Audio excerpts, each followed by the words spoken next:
सत श्री अकाल, नमस्कार, आदाब। पंजाबी रेडियो और पंजाबी टीवी यूएसए देख और सुन रहे सभी साथियों का स्वागत है program beyond the headlines with Mandeep Punia में। इस प्रोग्राम में सीनियर पत्रकार मनदीप पूनिया जी का साथ होता है और देश विदेश के साथ जुड़ी हुई अहम खबरों पर होती है बातचीत। करते हैं सबसे पहले पूनिया जी का स्वागत। स्वागत है पूनिया जी। जी, नमस्कार, सत श्री अकाल गुरप्रीत। जी नमस्कार, सत श्री अकाल। रुक करें खबरों का तो सबसे पहले ईरान, इजराइल, अमेरिका जंग के बारे में ही बात कर लेते हैं। अभी खबर निकल के आ रही है कि अमेरिकी थर्ड डिफेंस सिस्टम पर भी ईरान ने हमला किया है, जो मिडल ईस्ट के अलग अलग देशों में लगाया गया था अमेरिका की तरफ से। ये तो खासा महंगा सिस्टम होता है, अभी इसको भी बेचना शुरू कर दिया अमेरिका ईरान ने। बिल्कुल गुरप्रीत, आज अगर बात करें तो आज 8वां दिन है इज़राइल, अमेरिका और ईरान की जंग का।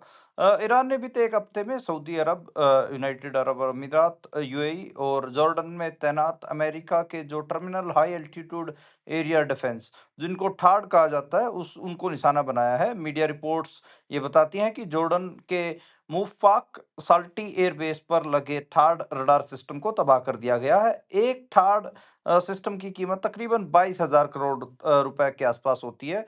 और ये जो रडार सिस्टम है ठाड, ये 2700 करोड़ रुपए तक इसका अगर कहें कि ये इसकी अकेले रडार की कीमत होती है, तो काफ़ी बड़ा सिस्टम होता है। और बेसिकली जो ठाड सिस्टम होता है, वो बैलिस्टिक मिसाइलों के लिए इस्तेमाल किया जाता है। कि बैलिस्टिक मिसाइल्स मतलब लॉन्ग रेंज मिसाइल्स, उनको पहचानने, उनको ट्रैक करने और उनको डिफंक्ट करने के लिए ठाड का इस्तेमाल किया जाता है। और अमेरिका के पास बात करें तो 7-8 के आसपास ठाड सिस्टम मौजूद है। उनमें से एक को तबाह कर दिया। और ईरान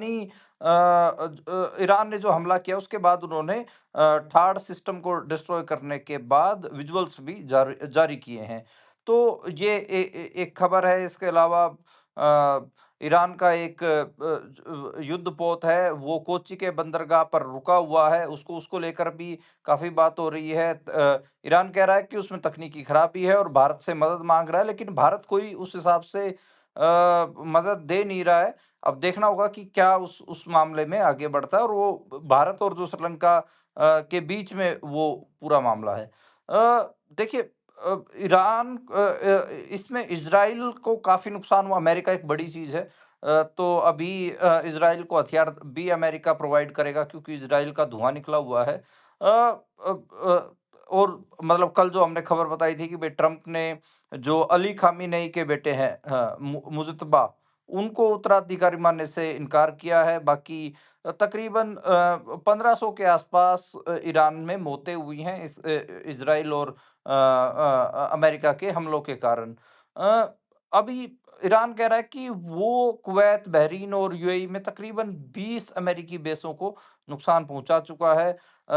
इसके अलावा अगर बात करें तो इज़राइल और अमेरिका की, उन वो दोनों दावा कर रहे हैं कि हमने ईरान के 300 से ज़्यादा मिसाइल लॉन्चरों को तबाह किया है।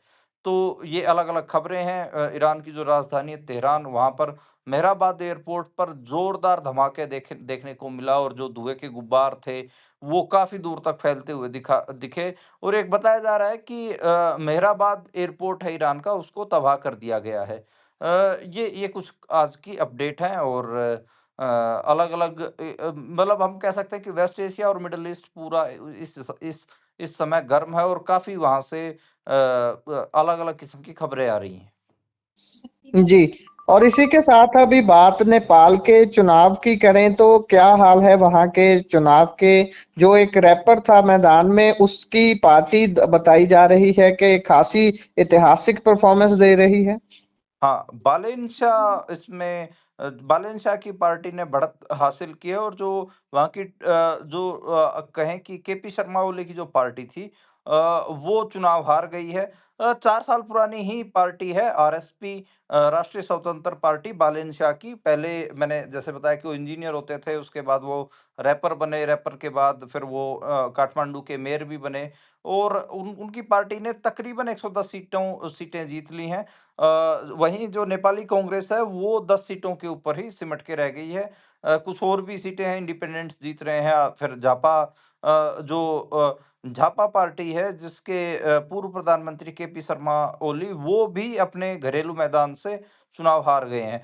शाह की पार्टी को अक्सर जेनजी समर्थित पार्टी के तौर पर पोर्ट्रे किया जाता है और वो उनके नेतृत्व में ही आपने पिछले साल देखा होगा कि नौजवानों ने काफ़ी बड़ा प्रदर्शन किया था और सोशल मीडिया पर मजबूत पकड़ रखने वाले जो रैपर हैं शाह, वो डिजिटल पहुँच और जो पिछले साल जेनज़ीज़ का जो आंदोलन हुआ था, उन 2 के बदौलत मुझे लगता है कि ठीक-ठाक अपना वजूद, अपनी पार्टी को मजबूत कर पाए और आज वो सरकार बनाने जा रहे हैं और शायद नेपाल के अगले पीएम बालेन शाह हो सकते हैं। आपकी आवाज़ गुरप्रीत जी, कट जी, जी। जी। जी, इससे आगे बढ़ें तो बात हम ईरान, इज़राइल, अमेरिका जंग के प्रभाव की करते हैं। अभी इसका प्रभाव भारत में दिखना शुरू हो गया है, खास तौर पर अगर बात हम गुजरात के कारखानों की करें, वहां पर गैस सप्लाई घट गई है। देखिए वेस्ट एशिया में जो तनाव चल रहा है उसका असर आपको साउथ एशिया में ज़्यादा देखने को मिल रहा है। यहाँ पर एलएनजी जो नेचुरल गैस होती है उस उसकी आपूर्ति प्रभावित हुई है और उसमें जो अडानी टोटल गैस है उन्होंने औद्योगिक ग्राहकों के लिए गैस की कीमतें बढ़ा दी हैं। यानी कि एक तरफ तो मतलब शॉर्टेज पैदा हो रही है उस किल्लत में ही जो व्यापारी होते हैं वो मुनाफा ढूंढते हैं और उसी किल्लत में अडानी ने मुनाफ़ा कमाने की सोची है। उन्होंने अपने ग्राहकों को नोटिस भेजकर बताया है कि जो डेली जो उनका एक कॉन्ट्रैक्ट था पहले का, उससे अगर उससे अधिक गैस लेंगे तो ₹119 प्रति स्टैंडर्ड क्यूबिक मीटर की दर से एक्स्ट्रा भुगतान करना होगा। यानी कि पहले सिर्फ़ ₹40 देना पड़ता था उसके लिए अब ₹119 यानी कि उन्होंने अपना दाम है वो बढ़ा दिए हैं। तो ये कह सकते हैं कि वेस्ट एशिया के कारण एलएनजी की उपलब्धता की कमी होनी तय है और उसी में ही जो कहें कि व्यापारी हैं वो साउथ एशिया में मुनाफ़ा कमाने की सोच रहे हैं और उनमें अडानी एक बड़ा प्लेयर है। स्ट्रेट ऑफ हॉर्मूज़ में जो व्यवधान चल रहा है उस जो वो पूरा रास्ता है, समुद्री मार्ग है, उसमें जो बाधा चल रही है उसके कारण ही ये चीज़ें देखने को मिल रही हैं। गुजरात की जो इंडस्ट्री है उसमें उस पर सीधा असर पड़ेगा और इस वजह से जो इंडस्ट्री एलएनजी के ऊपर निर्भर रहती है, उनको महँगी गैस खरीदनी पड़ेगी। इसके अलावा जो घरेलू आप एलपीजी होती है, उसके ऊपर भी संकट छिड़ सकता है। हालाँकि कल सरकार ने अपनी इमरजेंसी पावर्स का इस्तेमाल किया है, पर देखना होगा कि क्या ये भी हो सकता है अगर ये युद्ध लंबा चला तो शायद एलपीजी की कीमतें भारत में बढ़ें। जी, और उधर ईरान में 9,000 से अधिक भारतीय फंसे हुए हैं, उनमें से अधिकतम छात्र ही हैं। तो इनके लिए कुछ भारत की तरफ से किया जा रहा है? देखिए जैसे अभी हम खबर कर रहे थे उसमें ईरान के बात कर रहे थे कि ईरान का जो एयरपोर्ट है और ख़ासकर तेहरान का जो मेहराबाद एयरपोर्ट है, उसका ज़िक्र कर रहे थे, तो एक हिसाब से वहाँ पर भी धुएँ के गुबार थे। तो हवाई सेवाएँ ईरान में लगभग बंद सी हैं। 28 फरवरी के बाद अमेरिका जो 28 फरवरी के बाद हम कहें कि ईरान से कोई उस किस्म से फ्लाइट ऑपरेशनल नहीं है और इसी कारण वहाँ पर 9,000 से ज़्यादा स्टूडेंट और इंडियन सिटीज़न फँसे हुए हैं। ज़्यादातर स्टूडेंट आपने सही बात कही और वो राजधानी से तकरीबन 150 किलोमीटर दूर कोम में उनको रखा गया है। कोम शहरों में तेहरान और कोम शहरों में ही मेन है। ये बताया जा रहा है कि ज़रूरत पड़ने पर भारतीय नागरिकों को अर्मीनिया और तुर्कमेनिस्तान के रास्ते से बाहर लाया जा सकता है, जहाँ से उन्हें एयरलिफ्ट करके सीधा भारत भेजा जाएगा। तुर्कमेनिस्तान ने इसके लिए ईरान सीमा पर कुछ अतिरिक्त चेक पोस्ट भी खोले हैं। तो अब देखना होगा कि कैसे जो इंडियन एम्बेसी है वो इंडियन स्टूडेंट्स को, इंडियन सिटीज़न्स को ईरान से निकालती है। लेकिन वहाँ पर स्थिति आपको पता ही है कि शहर में ईरान में जो तेहरान हो गया या फिर एयरपोर्ट्स हो गए, वहाँ से धुएँ के गुबार दिख रहे हैं, तो अमेरिकन और इज़राइली हमले तो वहाँ पर हो रहे हैं। जी, और उधर टीवी चैनलों के द्वारा ईरान युद्ध के बारे में फर्जी रिपोर्टें दिखाई जा रही थी, जिसके बाद सरकार ने टीआरपी पे रोक लगाई है। वैसे ये काम तो शायद ऑपरेशन सिंदूर जैसे टाइम पर ही हो जाने चाहिए थे। देखिए ब्रॉडकास्ट ऑडियंस रिसर्च काउंसिल जो बार्क जिसको बोला जाता है बीएआरसी, तो बार्क ने निर्देश दिया है कि वो 4 सप्ताह के लिए टीवी रेटिंग नहीं देंगे। उसका कारण यही है कि लगातार जो टीवी की स्क्रीन्स हैं, न्यूज़ स्क्रीन्स हैं, उन पे फर्जी वॉर की रिपोर्टिंगें की जा रही हैं। ग्री आपको पता है मैं अपने श्रोताओं को भी बताना चाहूँगा कि बेसिकली टीवी में जो आप एंकर के पीछे स्क्रीन देखते हैं, वो ग्रीन स्क्रीन होती है। उसमें कुछ भी वीडियोज़ एआई जनरेटेड वीडियो चला-चला के, फर्जी धुआँ दिखा-दिखा के खूब टीआरपी बटोरी जा रही हैं। इसलिए इंडिया में जो टीआरपी मापने वाली एजेंसी है बार्क, उसने 1 महीने तक इसके ऊपर रोक लगा दी है, ताकि जो टीवी चैनल हैं युद्ध दिखा-दिखा के लोगों को गुमराह ना करें। सूचनाएँ एवं प्रसारण प्रसारण मंत्रालय ने भी इसको जनहित में बार्क को ये निर्देश दिए थे, और इसी के कारण इसके ऊपर रोक लगी है। तो काफ़ी बड़ा मामला है, और मतलब जैसे मैं तो एक एक एक आपको घटनाक्रम बता रहा हूँ कि आज तक चैनल है, आज तक पे अंजना ओम कश्यप यहाँ पर प्राइम टाइम की उनकी सबसे बड़ी एंकर हैं। वो जी। मिसलीडिंग क्लेम्स बताते हुए पकड़ी गई थी। एक पुरानी जो अमेरिकन क्लिप थी उसको बता दिया था, और उसमें ये दिखाया था वो उसको लेकर जो पुरानी जो फर्जी वीडियोज़ थी उनको बता-बता के आज का बता-बता के शेयर किया जा रहा था, तो उसको लेकर काफ़ी सनसनी भी फैलाई। तो मतलब आप सबसे बड़े टीवी चैनल का जो दावा करते हैं आज तक, उसी की जो सबसे बड़ी एंकर है, वही फर्जी रिपोर्टिंग कर रही है, तो आप सोच के चलिए कि बाकी आम जो छोटे-मोटे एंकर उनका क्या हाल होगा? जी, बिल्कुल, बिल्कुल, ऐसे ही हो रहा है। और बजट सत्र का दूसरा चरण 9 मार्च से शुरू होने वाला है, क्या ख़ास हो सकता है इसमें? हाँ, लोकसभा और राज्यसभा में जो बजट सेशन था उसका सेकंड सेशन शुरू होने जा रहा है 9 मार्च से, और 2 अप्रैल तक चलेगा। 9 मार्च से लेकर 11 मार्च तक सदन में 3 लाइन व्हिप जारी किया गया है, और उसमें बीजेपी और कांग्रेस सभी के जो लोकसभा सांसद हैं वो मौजूद रहेंगे। उसका उसका एक रीज़न ये है कि जो स्पीकर हैं ओम बिड़ला, उनको पद से हटाने के लिए प्रस्ताव का नोटिस दिया गया है, और उसमें ये कहा गया है कि स्पीकर ओम बिड़ला को उनके पद से हटाया जाए। हालाँकि तृणमूल कांग्रेस के 29 सांसदों ने नोटिस पर हस्ताक्षर नहीं किए हैं।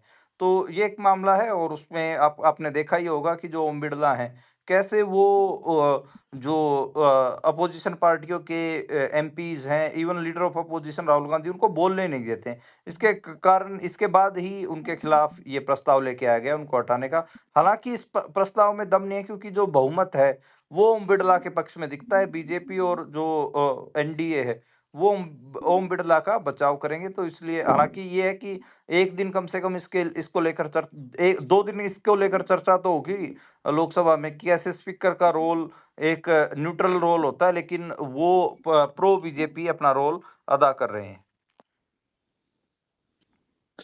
जी।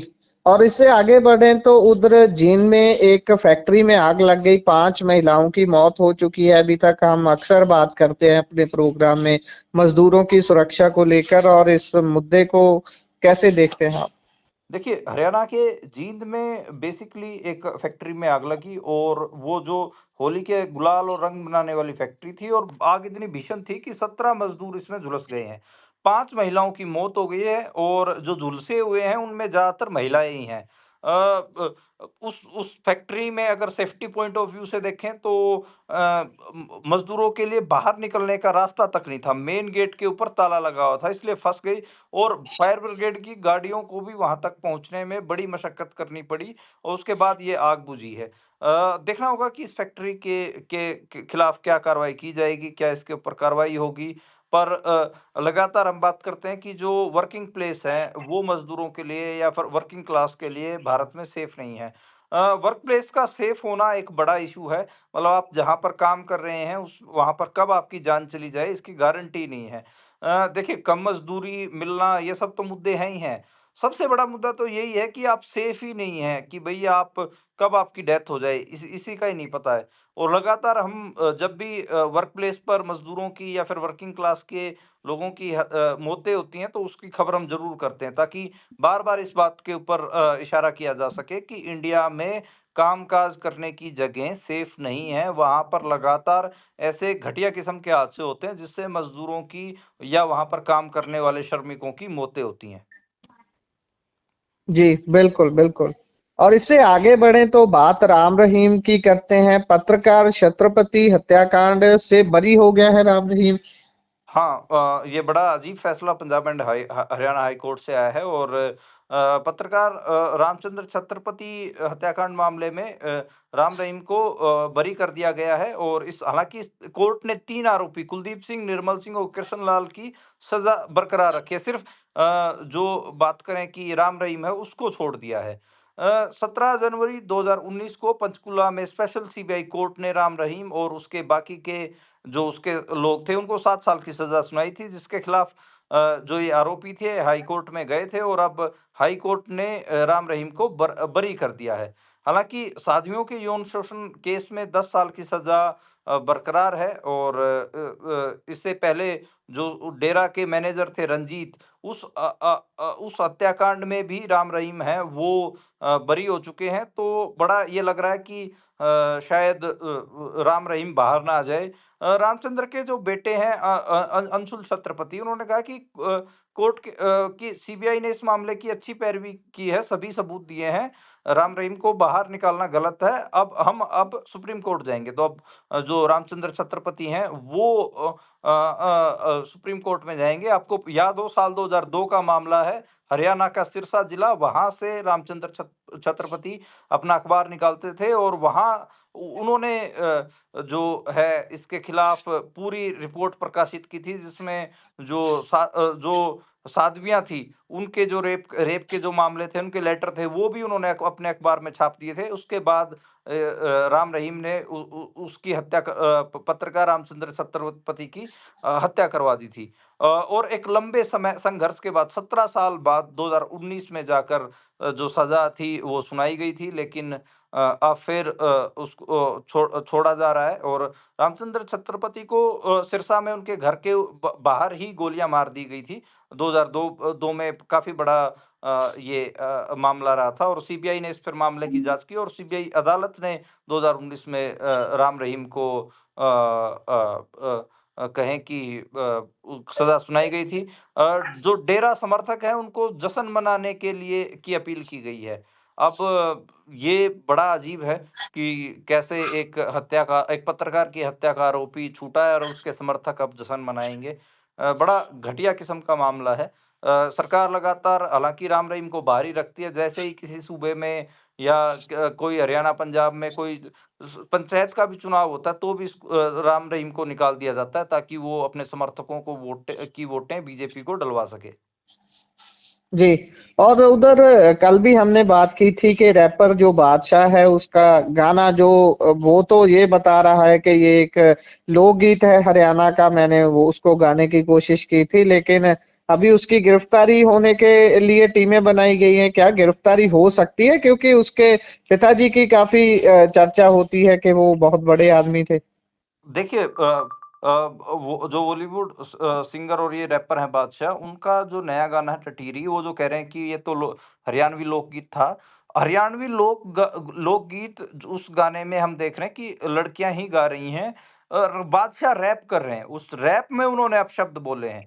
मामला उस लोकगीत का नहीं है, टटीरी लोकगीत का नहीं है। मामला जो बादशाह रैप कर रहे हैं, उसमें गंदा रैप कर रहे हैं। और उसमें जो नाबालिग लड़कियों को के बारे में जो कमेंटबाज़ी कर रहे हैं, उसको लेकर मामला है। हालाँकि आज बादशाह ने माफ़ी माँगी है, कहा मैं भी हरियाणा का ही हूँ, मुझे माफ़ कर दो, अपना बेटा समझकर माफ़ कर दीजिए। ये सारा वा वा वा वा वाला मामला है।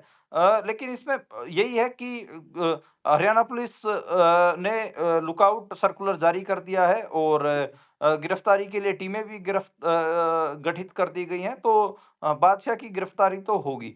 अभी हम देख रहे थे कि जो कंटेंट बादशाह का था, वो उनके चैनल पर नहीं दिख रहा है।